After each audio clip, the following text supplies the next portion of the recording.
my good friend from Texas, and has rendered one of the most informative, rendered one of the most informative highlights of the career of this Attorney General since he has been Attorney General.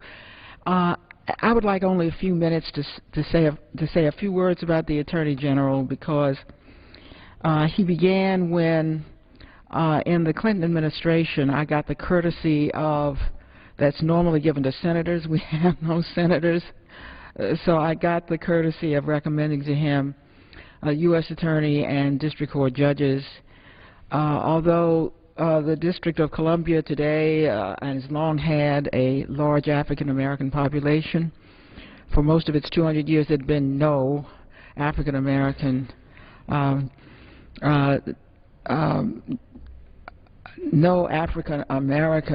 United States Attorney, and this even though the United States Attorney in the District of Columbia handles not only what they do for example, my good friend in Texas, federal matters, but because there are some limits on our home rule, also handles all of the local criminal matters, using a 17-member distinguished committee of citizens who vetted a great number of candidates, gave to me the three top. I chose the man who is now Attorney General as the first African-American U.S. Attorney for the District of Columbia. He acquitted himself so well that he became an Assistant Attorney General and finally Attorney General of the United States. We are accustomed to seeing Attorneys General get in trouble. The last two Attorneys General were virtually chased out of office because of the mistakes they had made. I think that's because the Attorney General is close to the most controversial business of the President of the United States. So I'm not surprised that the Attorney General would be a target. I am surprised that he would be accused so recklessly of, for example, perjury. I believe he will be vindicated as shortly because it's so clear on the face of it that there has been not even a scintilla of attempt to mislead the Congress or anybody else. I think of Susan Rice, who was yesterday appointed to be the National Security Advisor, the closest advisor to the President on foreign affairs, and what she went through. She's been thoroughly vindicated, and yet she was chased out of the possibility of being Secretary of State on the allegation that she had somehow misled the Congress in reporting on Benghazi. Now, of course, the truth is out. All of those emails are out. She wasn't a part of any of the emails. She was the one who read the statements from the CIA. We now know that the statement was written by the CIA, that the State Department participated in it. The State Department was concerned that the State Department would be blamed for what was really a cover. Benghazi was essentially a cover for a CIA operation, and so the CIA got into it, the State Department got into it, and all of the intelligence officials got into it, and they issued a statement which now has been found not to have misled the Congress. And if the statement didn't mislead the Congress, imagine the vindication now of Susan Rice, who only read a statement that she had no part in developing, and had no reason to believe, since it came from the CIA, that it was anything but the facts as they knew it, and indeed it turns out they were the facts as they knew it. Well, I mentioned Susan Rice only because of her recent appointment and because she stood accused in the same way that the Attorney General does. Now, the gentlelady from Texas, my good friend, Representative Lee, and I sit on two committees who have spent a lot of their time investigating the Attorney General. do note that this is a Congress that has no agenda. If it had not been for these so-called scandals, I'm not sure there would be anything to do. They tend to go home early, to come late. There's nothing of much consequence on the floor. And indeed, I'm so grateful for the appropriation period because at least there's something of substance to come to the floor. If you don't come here to legislate, if you come here to malign, if you come here to keep the president from legislating, then you do run out of ideas. We're now at the lowest deficit in 50 years, so you can't continue to talk about that the way you did before. They won't come to the table, as the American people have said they want, for a balanced deal. So we've got a floor where nothing happens, and where people went home today. I think the last vote was around noon. There's nothing happening here.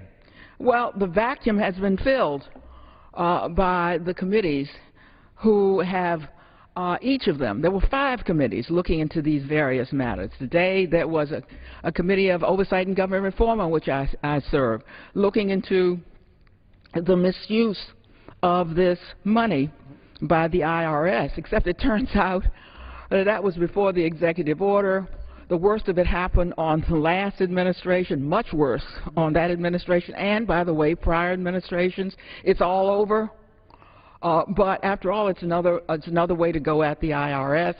All of us have been very critical of the IRS. We still don't know what really happened there. But without knowing it, there's some on my committee that are tracing it back to the President of the United States without a scintilla of evidence. See, that in 50 years ago would have been called what it is, McCarthyism. So when the gentlelady comes to defend the Attorney General who has been attacked, I come simply to join her and to thank her. In our committee, for example, we spent perhaps most of last year on the so-called gun walking, where there was the tragedy of a border security who was killed. Our committee over and over asked again for the full slate of witnesses. If we'd had those, then we would have had the last Attorney General in the Bush administration, as well as his lieutenants, because that's who started the gun walking. And this Attorney General, of course, stopped it. But over and over again, we raked him and his top lieutenants, the same kind of charges of perjury. Unable to prove them, they went so far as to try to subpoena documents that the president believed, as a matter of natural, that president believed, should not, in fact, become a part of the public record. So he invoked executive privilege. Well, why did he do that? Once he invoked executive privilege, then he too was accused of being a part of a cover-up. Yet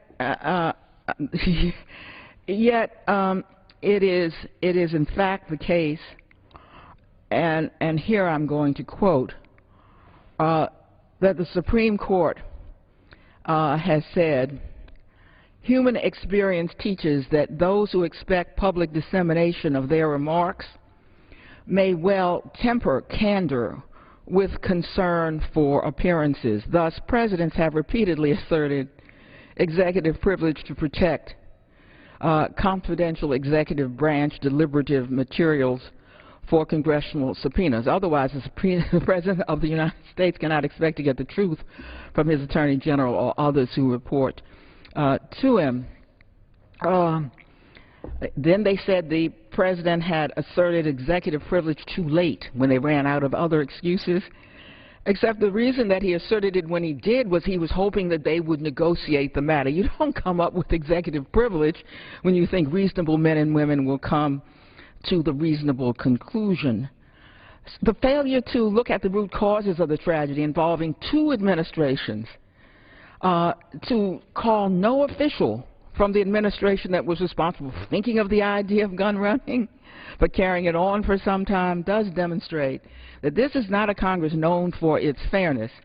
And if it's not known for its fairness, as a general matter, I'm not sure why perhaps we should expect that the high-profile Attorney General, which has become, as some of the press have reported, something of a proxy for the President of the United States himself, that he then would incur fairness. The gentlelady mentioned the co-conspirator matter. She and I are both attorneys. We are accustomed to indictments where the prosecutor names and calls it a co-conspirator, never attempting to prosecute that person, but because the information has to allege precisely what happens, he will name a person. No person in the press has ever been, and there was never an attempt to prosecute anyone in the press. And now everybody's at a disadvantage because we cannot be told what they were going after, and because it is an intelligence and secured matter. That leaves everyone here who's out for the Attorney General free to allege whatever they want to, unless they have some sense of responsibility. The gentlelady yield for just on that point, because I'm so glad that you raised that point, because we do not want to suggest that a layman's ears are different from lawyers' ears, but that is a very important point which you have made. And the frustration is that on your committee there are many lawyers. You have lawyers who investigated, particularly on the majority side. They understand what that concept is, that when you have an indictment, you list names, and those names may be listed as a co-conspirator. To take that and then translate it into a layman's interpretation, oh, that this person is going to be prosecuted, and to then suggest that the Attorney General perjured himself in front of the Judiciary Committee, where he said outright, I have no thought of prosecuting a reporter. That wouldn't even come to mind. And to take the FBI affidavit, which listed in 2010, by the way, I think this is 2013, listed the gentleman, Mr. Rosen, as a co-conspirator. Nothing has happened since then. Is almost, I believe, an unfair treatment, an unfair misrepresentation, an unfair mischaracterization for the American people. And the general made it clear in his testimony before our committee, I have no interest, no desire, no knowledge of prosecuting a reporter. And I just want to add, in addition, we've just introduced a House bill that is similar to the Senate bill that has judicial intervention now, a sort of ramped up SHIELD Act that indicates that you would have to go to the courts in certain circumstances to secure some of the emails that are proprietary information for the press. But the distortion of something that was he being questioned May 15, 2013, and 3 years, Mr. Rosen has never been indicted. He has never been prosecuted. I yield back to the gentlelady. Well, I must say I thank the gentlelady from Texas for that clarification. And not only that, the Justice Department has issued a statement to the effect it has no intent, it never has had any intent of prosecuting the co-conspirator, as is the case and has been the case for 100 years of listing of co-conspirators. Just a moment more on this important matter. You mentioned that my committee has a lot of lawyers like you and me. Well, your committee is a judiciary committee, and I sure would have expected more of it than the way they've gone at the Attorney General. On this matter of the AP reporters, the AP Rosen matter, the Attorney General recused himself. I'm not sure why he recused himself, but I imagine it is because if you're looking for a leak and you're doing a thorough investigation, you look from the top to the bottom. So once he'd been questioned, just as a president could be questioned, then of course he did the right thing, if that's the reason, by recusing himself. But when it came to the Rosen matter, which is simply signing off on the prosecutorial information, a routine ceremonial matter. There was nothing contradictory about that and his statement that he had no knowledge of the prosecution. He had recused himself. Having recused himself, he better not have any knowledge of it. But the fine points we are making, and I'm afraid for many in the public they are fine points, because as the gentlelady says, most people are not trained as lawyers, and if they are, they don't want to hear lawyer talk. But these are really important questions if you want to accuse somebody of something. Of perjury. Something as serious as perjury, and a lawyer at that. So I thank the gentlelady for coming to the floor so that these accusations, these wild and reckless accusations against the Attorney General have not gone unanswered. And I yield the rest of the time to the gentlelady.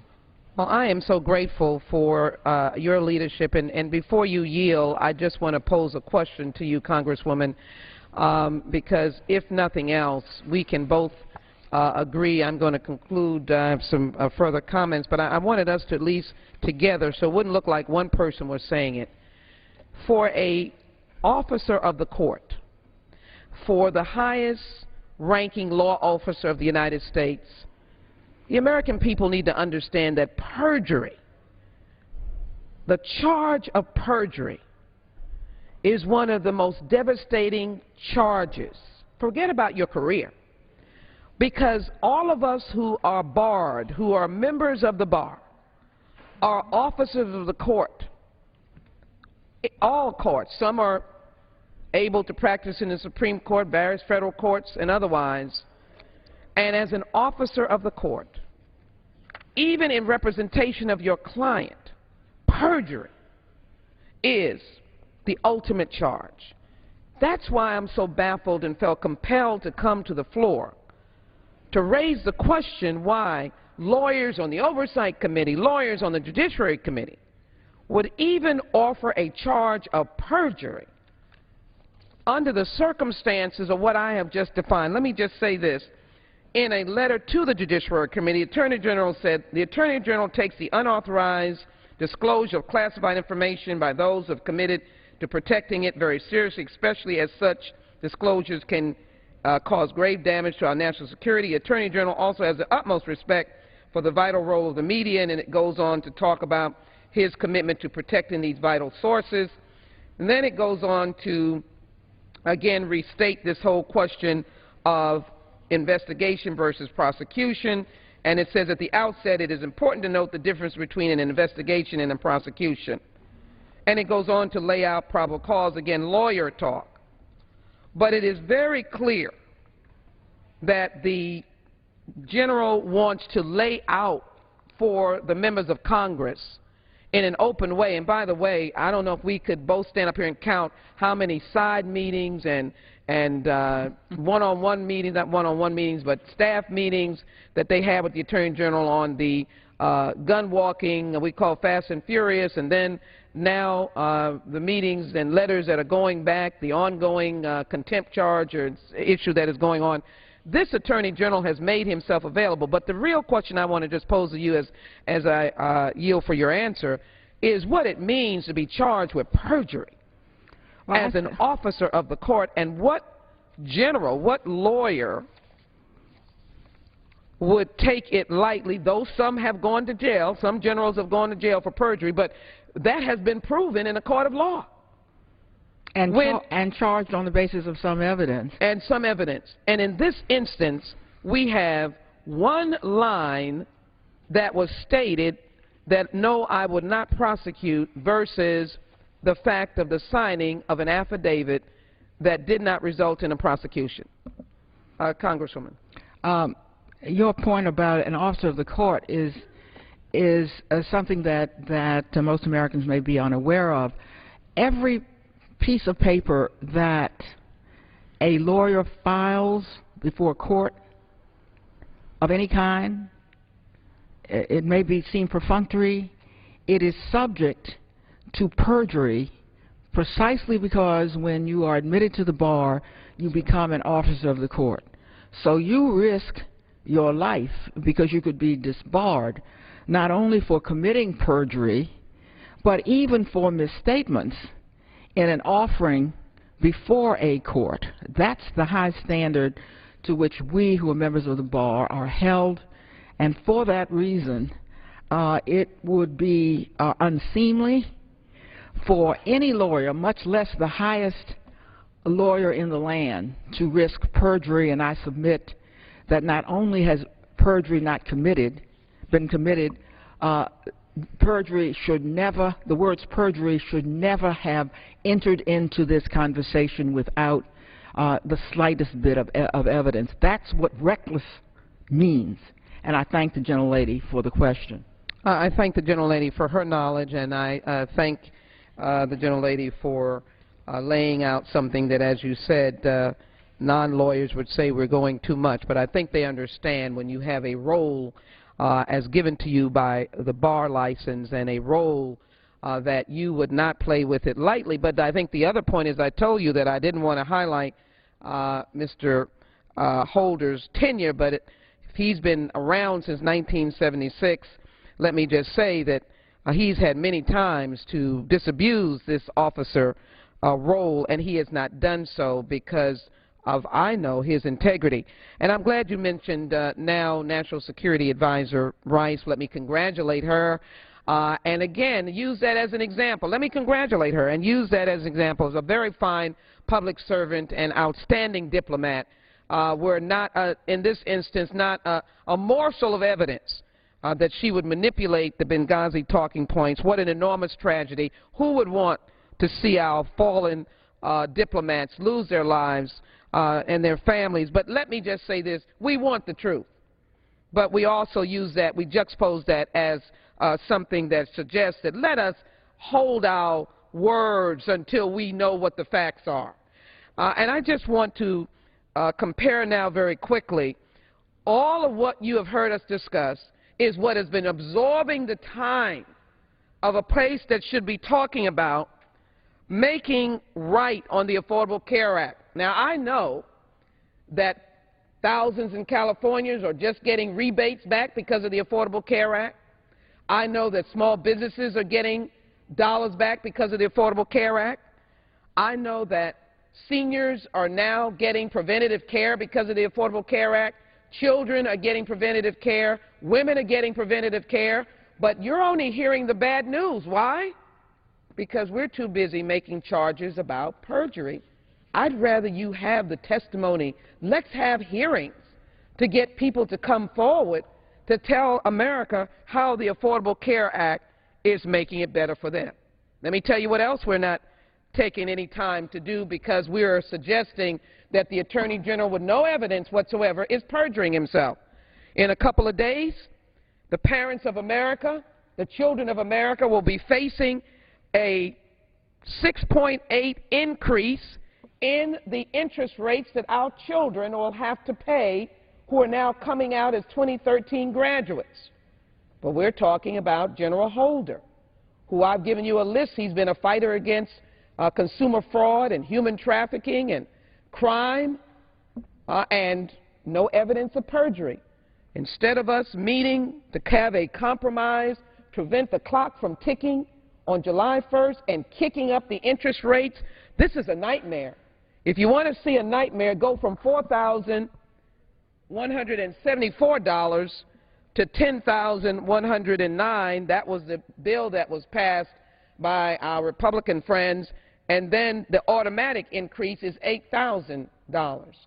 This is what our young people are going to be feeling the brunt of as they're trying to pay for college loans. Could we get together and work on that? I think we could. And then, of course, we have heard dead silence about what we're going to do about reasonable gun legislation. Well, I hope the lights of the chambers don't turn off. Sound goes out because it looks as if we're trying to take away guns. No. Every one of us holds up the banner of the Second Amendment. But what we're saying is, can we at least know who has them? There are some who are putting forward mental health laws. I am a strong supporter of it. Let us help individuals who are suffering. But at the same time, automatic weapons of any kind,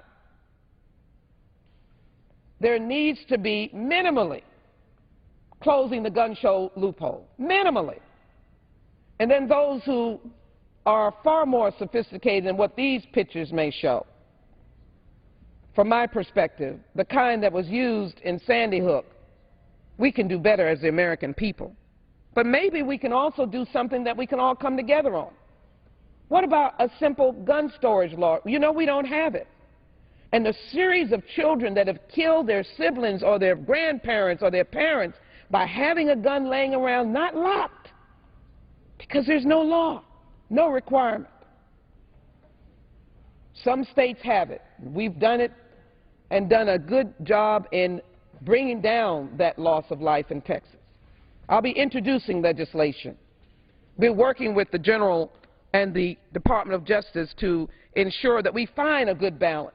But there's a lot of work, sequestration, that is literally closing teachers and child care units and cutting off civilians at military bases and stopping ICE enforcement officers and Customs and Border Protection and numbers of others on furlough because of sequestration. Couldn't we get rid of it? H.R. 19. It says eliminate sequestration, go back to the budget, or at least go to conference and treat the American people with respect so the services that you need are not shut down because of sequestration. Why are we talking about perjury from a legal officer, the top legal officer, where there's been no proven evidence that anything that he said in the Judiciary Committee was contradictory to what happened to Mr. Rosen? No proof. Recuse himself, not involved. No indictment. No intention of indictment on the premise of what this particular issue was about was the leakage of national security matters. And so my plea today is that we can do better. We can do better by our youngsters. In essence, we can stop the bleeding. We can do better by our children for health care. Just hold that up as Mr. Speaker. We can do better by better gun laws. We can do better by getting a better budget. We can do better by serving the American people. We can do better by building you new roads and bridges and infrastructure, fixing the dams, stopping the flooding. All I want to say, Mr. Speaker, as I close and I thank you, is to thank you, Mr. Holder, for your service. Do not resign. And to my colleagues, let's get to work to help the American people. I believe that will, in fact, be our finest hour. I yield back. The gentlelady yields back. Members are reminded to direct their remarks to the chair.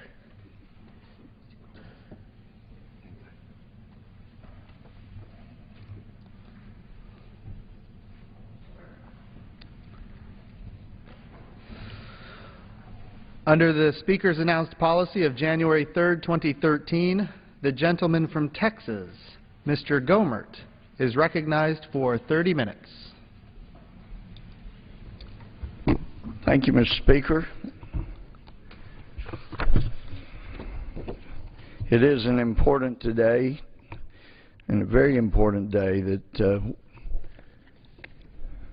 we are on the day of the anniversary of the invasion on D-Day during World War II. There's also another important aspect about today, because we learned about the administration's collecting of massive information, private information, about every Verizon customer's phone numbers, all the calls they made outside the country and within the country. Staggering.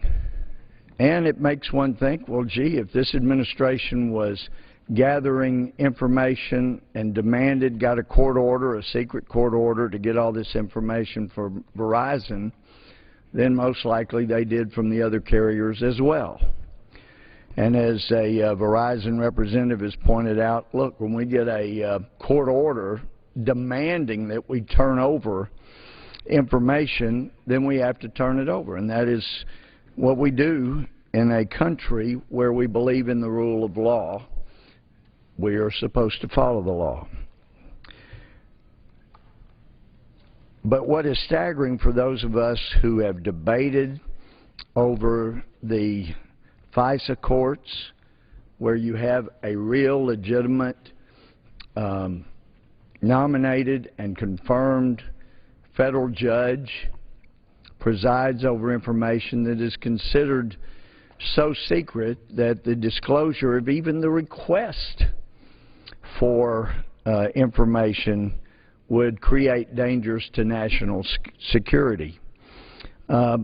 We've debated that in the Judiciary Committee, and that included my friend Ms. Jackson Lee, and we've had these debates over these issues. And I was talking with my friend with whom I often disagree in Judiciary, a congressman from New York, Jerry Nadler, and actually I recall him indicating during debates that if we didn't rein in the power of the federal government, these were the type of things that could happen. And I have to admit today that for any predictions or concern on the part of Jerry Nadler that if we gave the power under Article 215 or Section 215 or basically the Patriot Act, the FISA courts, that it could and would be abused, Mr. Nadler was right. We're now seeing affirmation of that. But I do think it is important that we understand what we're talking about with regard to these phone records. And as a preface, I think it's important to look at the order from the United States Foreign Intelligence Surveillance Court, Washington, D.C. It's entitled, Mr. Speaker, In Re Application of the Federal Bureau of Investigation for an order requiring the production of tangible things from Verizon Business Network Services, Inc. on behalf of MCI Communication Services, Inc., DBA Verizon Business Services. And it cites for its authority in this the law at Volume 50 of the United States Code, Section 1861. And in this order that is granting the request of this Justice Department under this Attorney General, who is under fire for other issues, it says, the court having found that the application of the Federal Bureau of Investigation, which is under the auspices of the Attorney General, the Justice Department, for an order requiring production of tangible things from Verizon Business, etc., court finds that it satisfies the requirements of 50 U.S.C.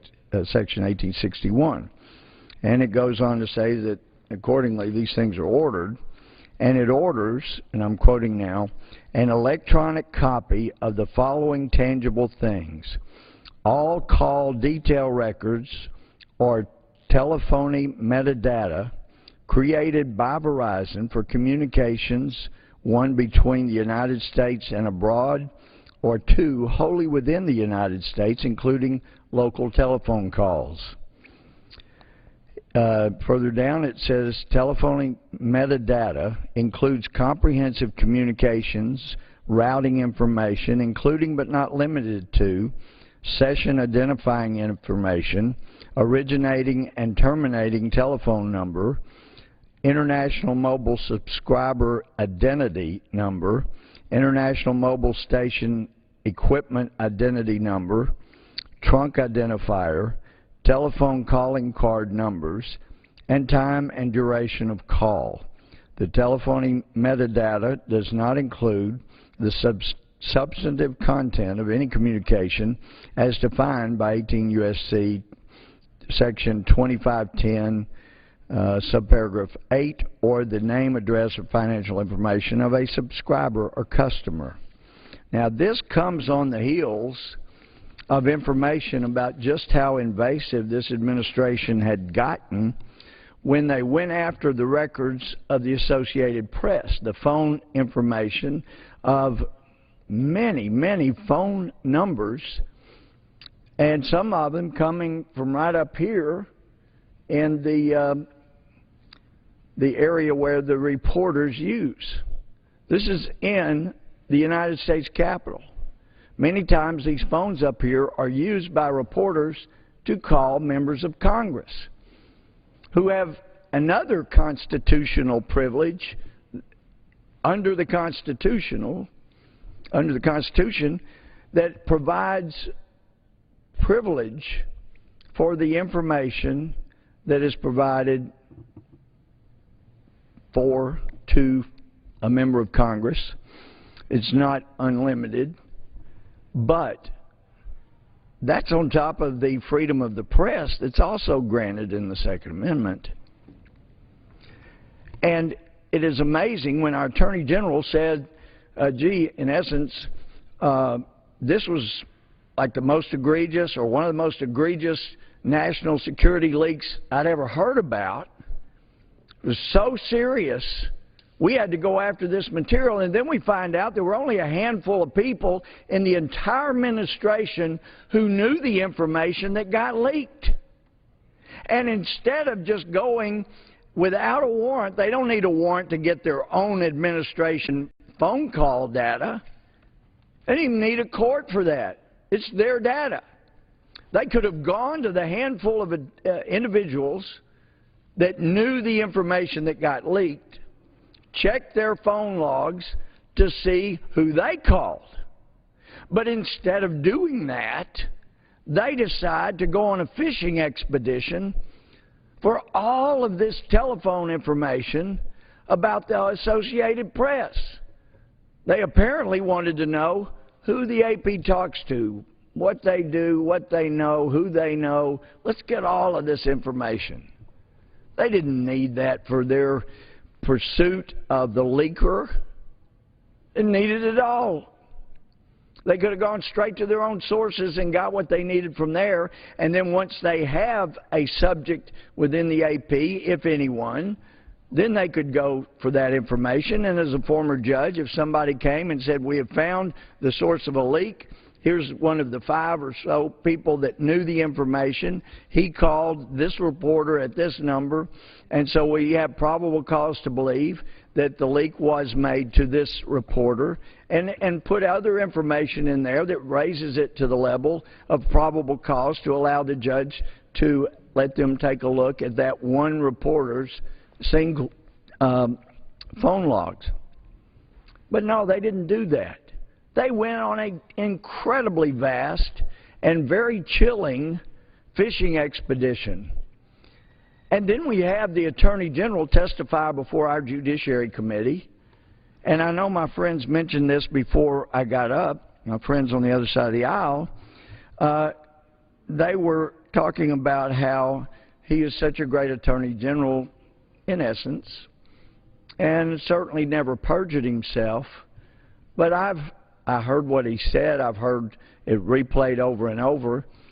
And when he says he wasn't aware of, he had not heard of, he never participated in, he didn't think it was a good idea, was the basics of what he said, of ever, prosecuting a reporter.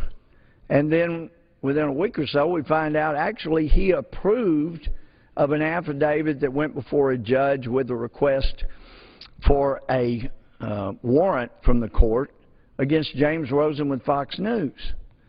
Now, I've had people wake me up at all hours of the day and night. I've had people call when I was awake at 2 or 3 in the morning and say, Judge, we need to come by your house. This is really serious. And they'd come by. And if they had enough data in their affidavits that established probable cause, then I would grant a limited warrant.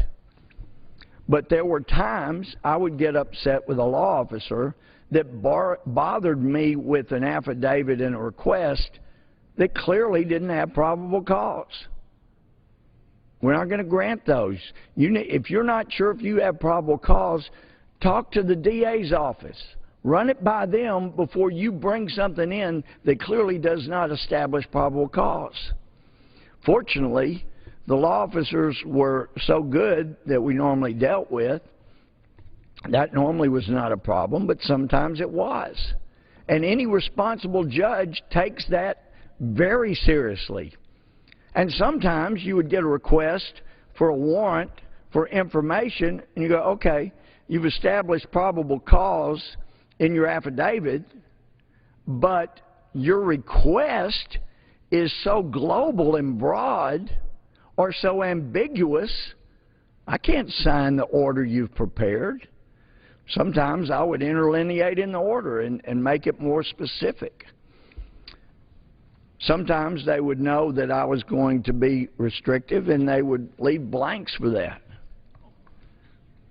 But then to find out that the court granted this administration's demand with an affidavit supporting it under oath that they needed all the records that Verizon had on phone calls inside the United States and to places outside the United States, and the judge just grants it.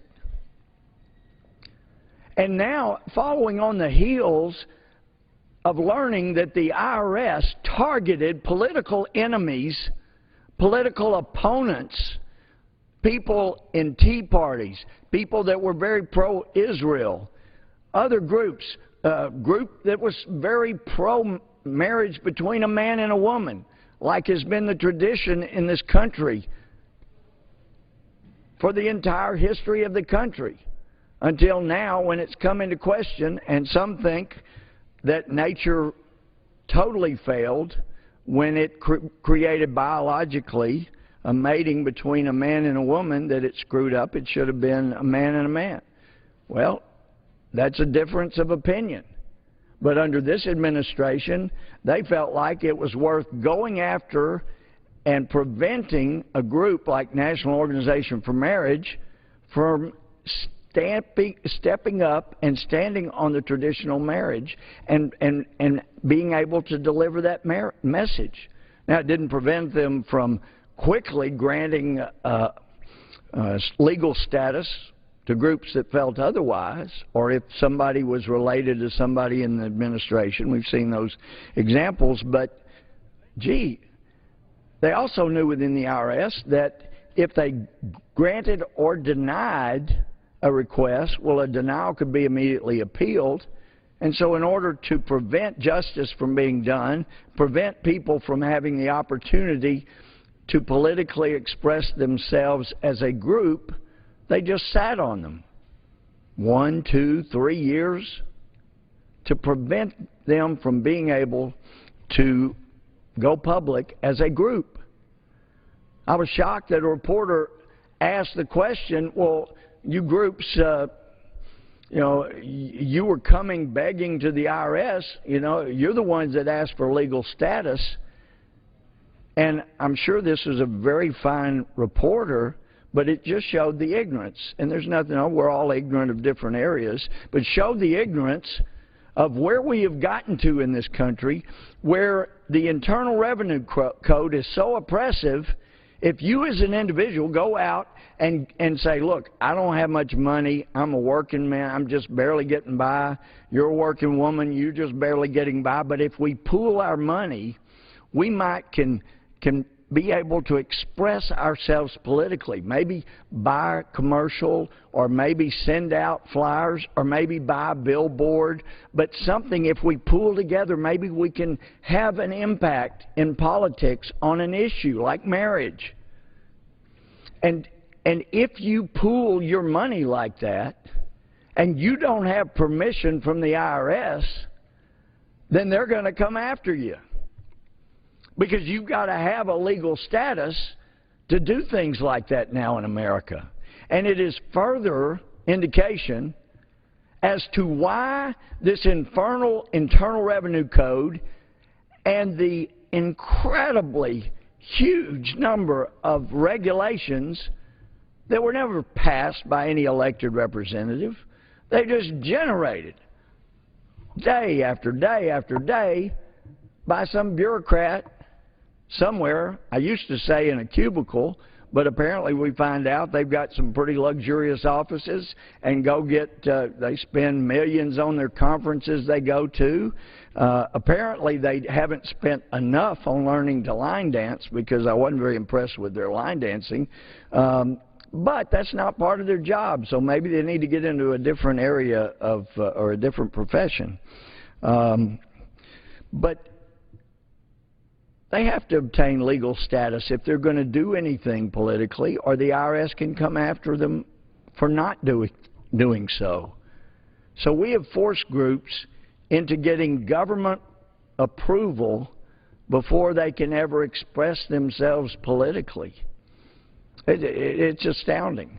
And when you find out this administration has used so many aspects of its power to chill or prevent political opposition to their positions, their reelection, then it really gets scary when you find out they're just out there wanting everybody's information on everybody they called in the country and out of the country. And we had some pretty significant debates in judiciary under FISA and under the Patriot Act, and we were assured, no, the law makes very clear you can only get information from an American citizen if they're in a foreign country, and the foreign law allows that, and they call a known or suspected terrorist. But under these laws, we can't just go get information about an American citizen's personal records. We can't do that without probable cause they've committed a crime. But under these incredible powers of the Patriot Act and the ability to go to the FISA court as they did here and get a secret order, we were told and we debated, and some felt like, look, even if an American citizen's in a foreign country, we don't think you ought to be able to get that that American citizen's phone data, even if you just pull it out of the air. We don't think you should be able to get that. And so there was debate about those things. Well, what if they're calling a known terrorist? And we've got American intelligence agencies gathering in a foreign country, and we can get that without a warrant. It's out there floating around in the air. We can get that. And there was debate. Yeah, but they're American citizen. You ought to leave them alone. And some of us felt, look, if they're an American citizen in a foreign country, and our intelligence agencies can get intelligence data without violating the foreign law, then you need to know as an American citizen, when you go into a foreign country, you may have our own intelligence agencies getting information about your telephone calls as long as they're not violating the law of the country they're in. And that's the way I felt. But we were always assured that unless there was probable cause to believe an American citizen was calling a known or suspected terrorist or a hostile foreign government, that kind of thing, then no, we don't go after American citizens' information, and especially not if there's a call from an American citizen to another American citizen. No, that's none of our business unless there's probable cause to believe a crime is being committed. And then we find out they've actually found a judge that signed off on this thing, and they got all this information. Now, I know there are some, even Republicans, who would say, gee, I don't care if the government has my phone number. You know, if they've gotten it so they can go after terrorists. Well, unless you're a terrorist, the American government has no business monitoring what all you're doing and who you're calling, especially this administration with all the abuses we've already seen. It's wrong. It should not be occurring. But they've done so. There was a tweet today by Ace of Spades. The tweet was, "We've all got an Obama phone now." Well, apparently we do, because this administration is following every call being made by every phone in America, at least the ones on Verizon, so that leads you to believe they've probably gotten it from other information too. And I do appreciate our colleagues on the other side concerned that enough good things about Obamacare are not coming out, because some of us are concerned about the Attorney General's perjury, and I would submit humbly that a major reason not enough good things are coming out about Obamacare is because there are not a bunch of good things coming about. People are losing their insurance. They're getting in trouble. And that is a big problem. Mr. Speaker, how much time do I have left? Approximately 7 minutes. Thank you. But this is the anniversary of D-Day. So many Americans died on the beaches in Normandy. So many from so many free countries gave the last full measure of devotion there on those beaches. It wasn't Normandy, it was another beach where one of my constituents, who's since passed away, said when they were landing at Anzio, they were doing it so early in the morning there was no sunlight, but the Axis powers had so powerful lights that you could read a book in their landing craft. And they had been taught that when the landing ramp went down, when they got to shore, they were to all run out at the same time. And as they got closer, they heard the bullets going back and forth, machine gun bullets going back and forth across the front of the ramp. He said, we were all so scared, we knew when that ramp went down, we were all going to die. And one of the guys, and Paul Stanley recalled his name, I do not, but he exemplified the spirit of America. He finally looked around and said, guys, we all know if we run out of this landing craft the way we've been trained, we're all dead. So here's what we're going to do. I'm going to go first. Everybody is going to put your weapon in your right hand and grab the belt of the man in front of you, and we're going to run out single file. Some of us won't make it, but that way some of you have a chance. And Paul Stanley said he was third. The two in front of him were killed, and everybody else made it. That's the spirit of America that landed on the beaches of Normandy to take on the Axis powers who sought to take freedom from free people. And it was on this day in 1944, Franklin Roosevelt said this prayer on national radio. Probably today he'd be excoriated because of some of the terminologies. But he said, my fellow Americans, last night when I spoke with you about the fall of Rome, I knew at that moment that troops of the United States and our allies were crossing the channel in another and greater operation. It has come to pass with success thus far. And so in this poignant hour, I ask you to join with me in prayer. Almighty God, our sons, pride of our nation, this day have set upon a mighty endeavor, a struggle to preserve our republic, our religion, and our civilization, and to set free a suffering humanity. Lead them straight and true. Give strength to their arms, stoutness to their hearts, steadfastness in their faith. They will need thy blessings. Their road will be long and hard, for the enemy is strong. He may hurl back our forces. Success may not come with rushing speed, but we shall return again and again. And we know that by thy grace and by the righteousness of our cause, our sons will triumph. They will be sore tried by day and night, without rest until the victory is won. The darkness will be rent by noise and flame. Men's souls will be shaken with the violences of war. For these men are lately drawn from the ways of peace. They fight not for the lust of conquest. They fight to end conquest. They fight to liberate. They fight to let justice arise and tolerance and goodwill among all thy people. They yearn but for the end of battle, for their return to the haven of home. Some will never return. Embrace these, Father, and receive them. thy heroic servants into thy kingdom. And for us at home, fathers, mothers, children, wives, sisters, and brothers of brave men overseas, whose thoughts and prayers are ever with them, help us, Almighty God, to rededicate ourselves in renewed faith in Thee in this hour of great sacrifice. Many people have urged that I call the nation into a single day of special prayer, but because the road is long and the desire is great, I ask that our people devote themselves in a continuance of prayer as we rise to each new day. And again, when each day is spent, let words of prayer be on our lips, invoking Thy help to our efforts. Give us strength to strengthen our daily tasks, to redouble the contributions we make in the physical and material support of our armed forces, and let our hearts be stout to wait out the long travail, to bear sorrows that may come, to impart our courage unto our sons wheresoever they may be. And, O Lord, give us faith.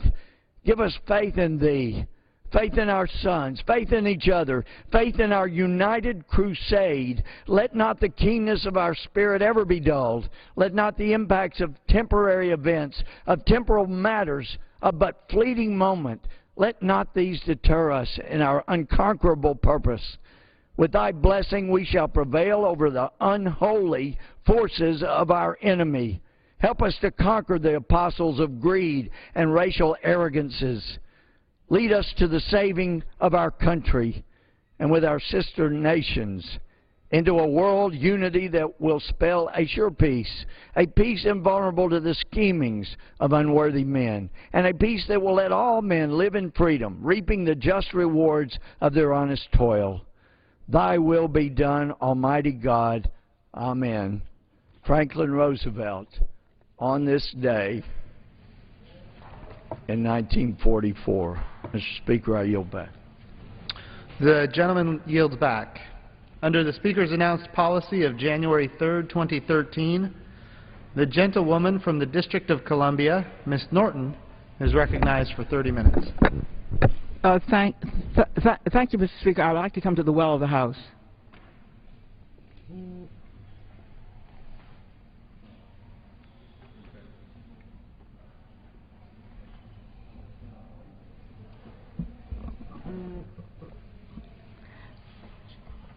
Thank you, Mr. Speaker. I'd like to speak a few minutes this afternoon on two subjects.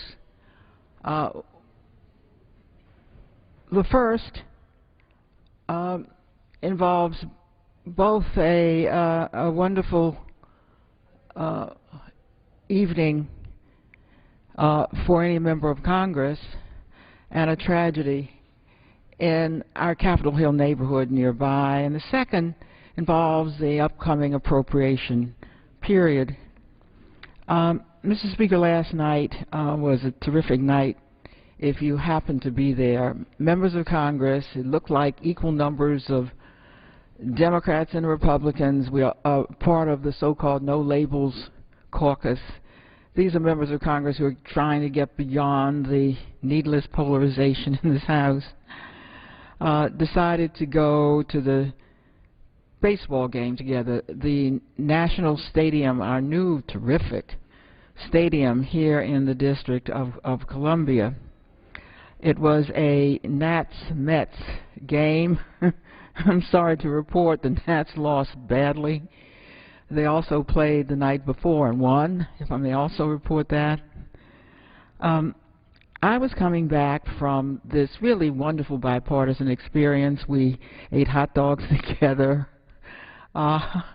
We drank me wine, a lot of my colleagues beer together.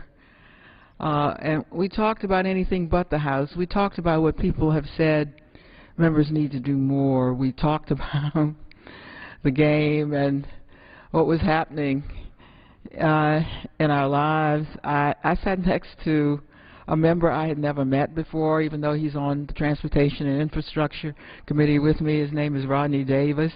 It was so funny to hear him talk about how he was, no wonder I didn't know him, he was the lowest man on the totem pole. He apparently was least in seniority on our committee, and I'm near the top in seniority.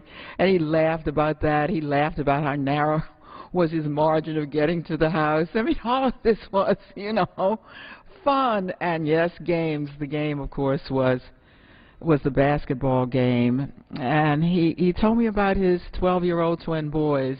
That was really so touching, how he missed the suspension vote because he was coaching the baseball team where his boys played. So that was the setting of the evening. You can't help but feel good when you come home from an evening like that. And because I have for many years lived on Capitol Hill, I represent the district. I'm a native Washingtonian. I now live on Capitol Hill. I didn't have to go far from National Stadium to come home. But I returned to find a pungent smell in the air because the storied neighborhood hardware store, Frager's, was in the process of being burned to the ground. I could get only so far along Pennsylvania Avenue, then everyone had to take a detour. Even this morning, parts of Pennsylvania Avenue southeast were closed off because of smoke, of even then hot spots from the fire. It was like losing a friend, a human friend, that is. My first thought went to the employees. There are about 65 of them, and I'm grateful to have learned that it appears that no one was injured or hurt. And I'm telling you, this pungent, remember this is a hardware store, so there's all kinds of things to things to go up in flames, and all kinds of smells coming. And even though I'm a number of blocks, no more than about 6 blocks, I could smell very deeply from the fire. In fact, the city said everyone should go in, turn on their air conditioning, and not come out for a while. The employees were still in the building. Some of them got out of the fire, and no one was injured or killed. I have understood that there may have been a couple of firefighters who were injured. We certainly wish them the very best and thank them for fighting what was a horrendous, hot, and unusual fire in the middle of a residential neighborhood. When a store that's been in the same location for 100 years goes up in flames, you begin to realize that it was more than a neighborhood hardware store, that after almost 100 years, in the same location, it had embedded itself into our Capitol Hill community as an institution all its own.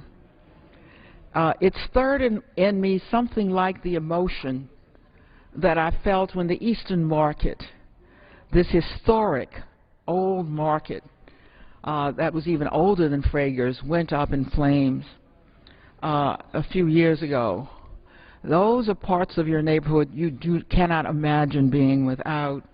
We have since rebuilt Eastern Market so that it looks very much like it always did, because it's a historic building and great pains was taken to see to it. Now, I'm not sure we'll be able to do that for Frager's.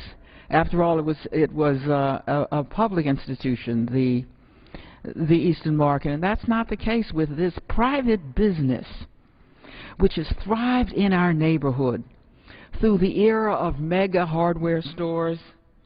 It survives when the era of the corner grocery and the corner store of any variety seems to have gone by the way.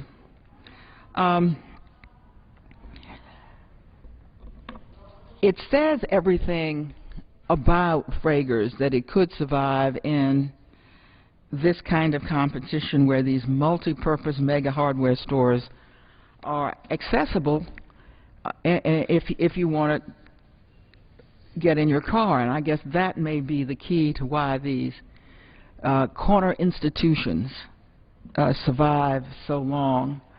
Now, Frager's was not a state-of-the-art building. That's part of the reason it could burn down. You know, you go in there and they have squeezed goods into Fragers that you will not find at our wonderful mega hardware stores. They're the kinds of things that may have gone out of style, but they're just what you need, and they're just what goes with your own home, and we are in a historic district. I live in a historic house. You can't do anything on the outside of that house. You can change it on the inside. So you can imagine we're always trying to match up the historic eccentricity of our homes with what's available in the stores. Well, Frager's always there to help you. The loss is for us monumental. I think it has survived all these years, not simply because it happens to have often what we can't find anywhere else, but because of the service ethic that is a part of this neighborhood institution. You go in there, they know you if you've been in there once before. They go out of their ways to help you even as you try to find your way through the cramped aisles. They have the amenities you need. You may still go to the big mega store, but very often you'll try Fragers first, or have to go to Fragers when you didn't find it where you might have thought it should have been. Above all, such stores in our neighborhoods are tailored to our needs. They've learned what people ask for, and they try to stock it when no one else would. It made me recall the 90th anniversary. That was about 3 years ago of Fragers. I was so impressed that you could have a store that is where it was 90 years ago, and now we're at 93 or so, that could still celebrate that it's there and it's been there all that time. So I came to the floor on that occasion and have since put those congratulatory remarks in the congressional record. So I was really very much looking for another opportunity today to salute Fragers and to say, Fragers, that we know you are different from the Eastern Market. Yes, you have insurance, but you don't have taxpayer dollars to help you build.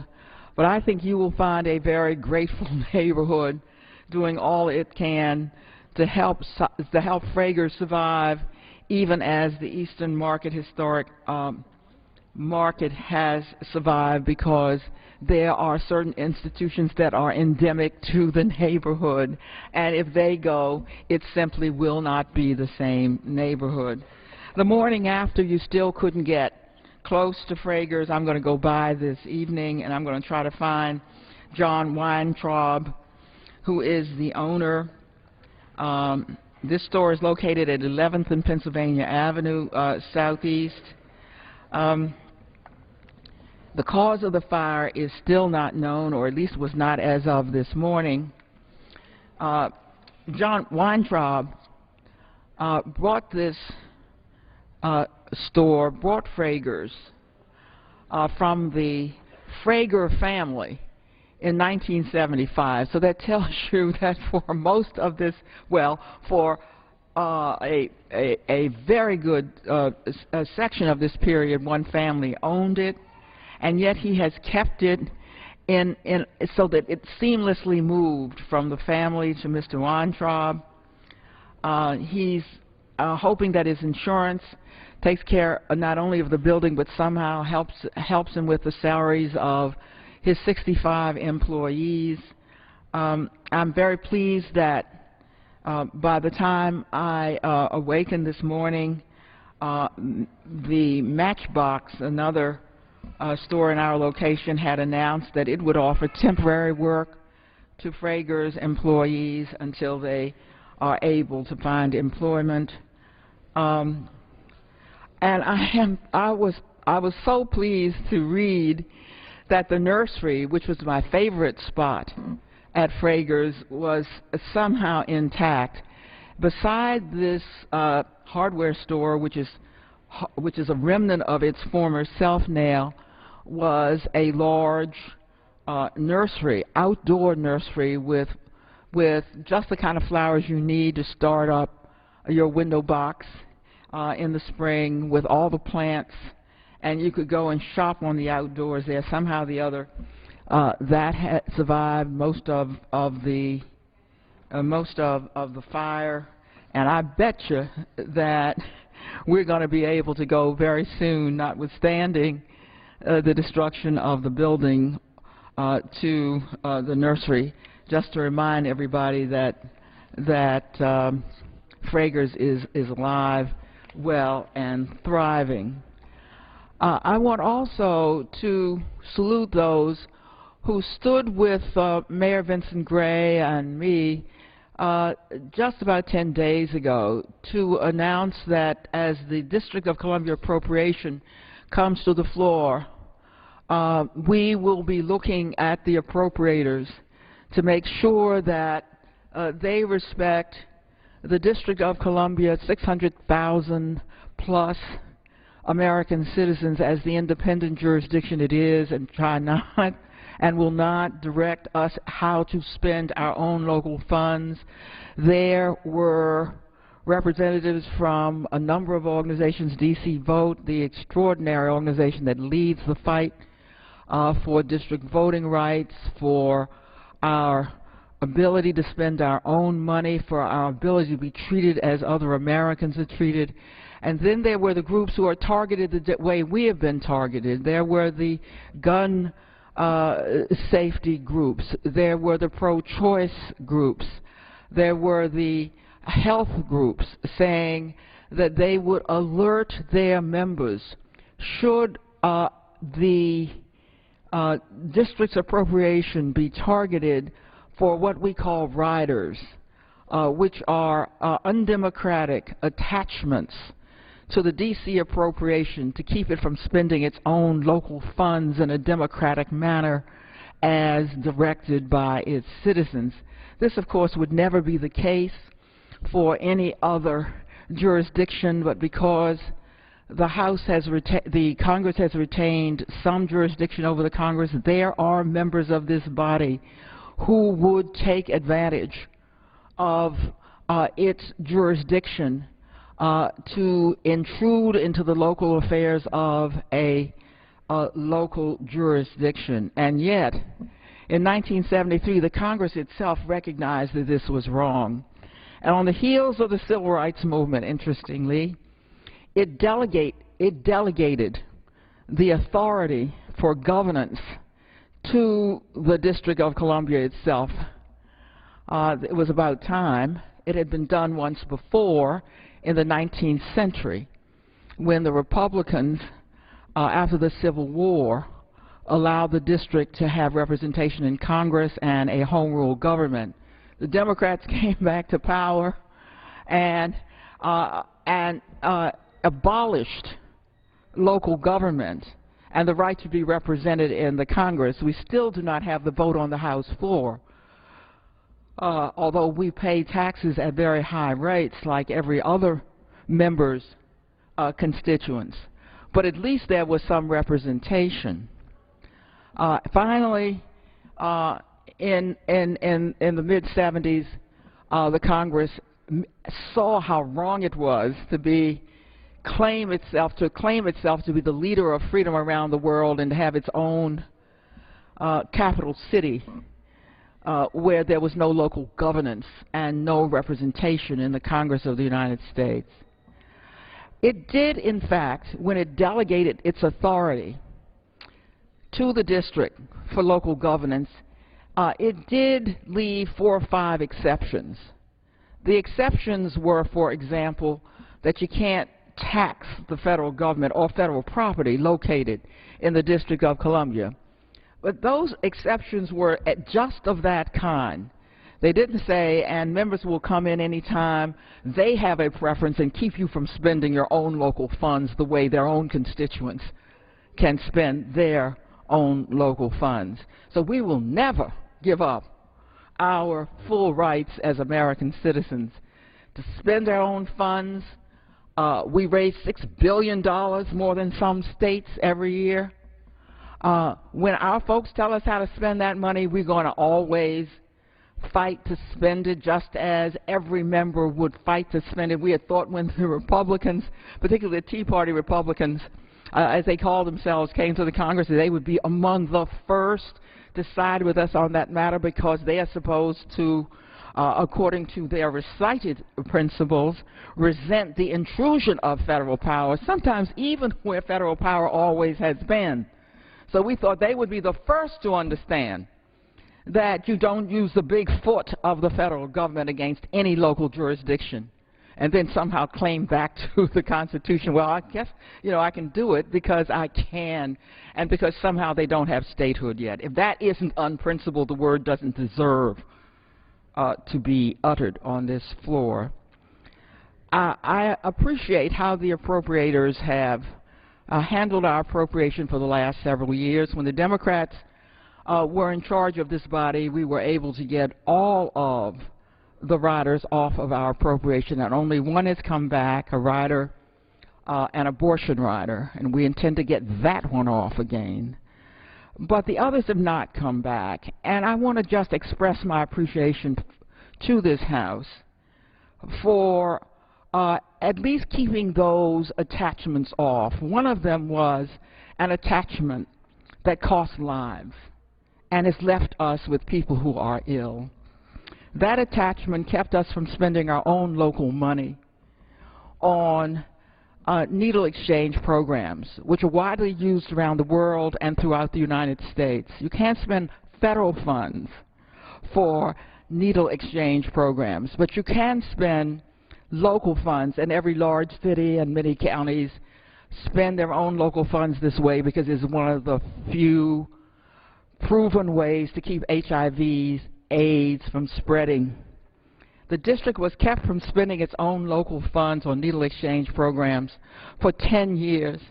The result was that the district had the highest AIDS rate in the United States for that reason. Right down the road, Baltimore, a much poorer city than the District of Columbia, and the District of Columbia is not a poor city. It is a city of, yes, it's modicum of poor people, but it is a very prosperous city.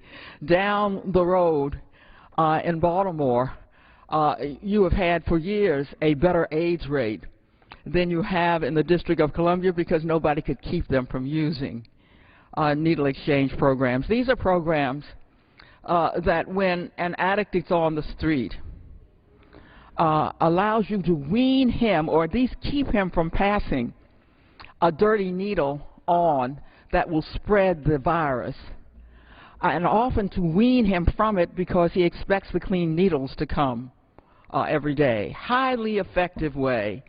Whatever it is, we have the right to save the lives of our own people the way we want to, if that way is legal and constitutional. So you can imagine the anguish we felt when we could not even save the lives of our own people. To its credit, that rider has not come back, and the credit of this House, that rider has not come back on our appropriation. I've had a meeting with Chairman Crenshaw, Andrew Crenshaw. I don't have any idea what will happen, but he seems a fair and open man, and I was pleased also to bring the mayor to have a meeting with him so that he could meet the chief executive of the city.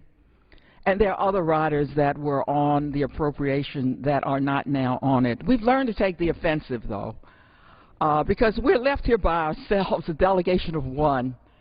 So it's real easy to gang up on us, because I'm all the district has. It has no senators, and therefore we try to stop such intrusions before they occur. And yes, partly perhaps because of that, because of the action of our allies in writing the appropriations, the appropriators alerting their own members, having them write to the appropriators, this may have had an effect. But I think what has also had an effect is that there are members who have, I think, listened to the effect of these riders, seen them as inconsistent with the principle of local control, and acted accordingly. So I say to those members, you have our thanks and our appreciation. And I say to my own Capitol Hill neighborhood as I close, that we have lived through the tragedy of the loss of a major public institution, the Eastern Market. And we saw it come back. As Capitol Hill residents, it seems to me all of us have an obligation to help Fragers come back too. Fragers has been there when we needed Fragers. Fragers cannot depend upon public money. Fragers needs support, and we'll have to learn what kind of support it is from all of us if we value neighborhood institutions. At a time when our country is growing larger, where it is becoming so easy to become anonymous, where the personal and the ability to touch and feel that you are heard, it often seems so distant, when even those of us who tweet and Facebook recognize that at the same time we are keeping our distance. At a time like this, when Fragers brought us close, when Fragers made us walk to the store instead of getting into our cars, and we found, after all, what we could not find anywhere. Let us celebrate this institution, which I think every member of the House, from whatever community, large or small, could identify with. I celebrate Fragers. I look forward to its return in a fashion that will remind us of a century's worth of service, a near century service to those who have lived in the Capitol Hill community, one of the oldest communities in the nation's capital. And I yield back the remainder of my time. The gentlelady yields back. Under the Speaker's announced policy of January 3rd, 2013, the gentleman from Iowa, Mr. King, is recognized for 30 minutes. Thank you, Mr. Speaker. Mr. Speaker, I thank you, and I appreciate the privilege to address you here on the floor of the United States House of Representatives. And I come to this floor to voice my concerns about the direction some of this executive and legislative body seem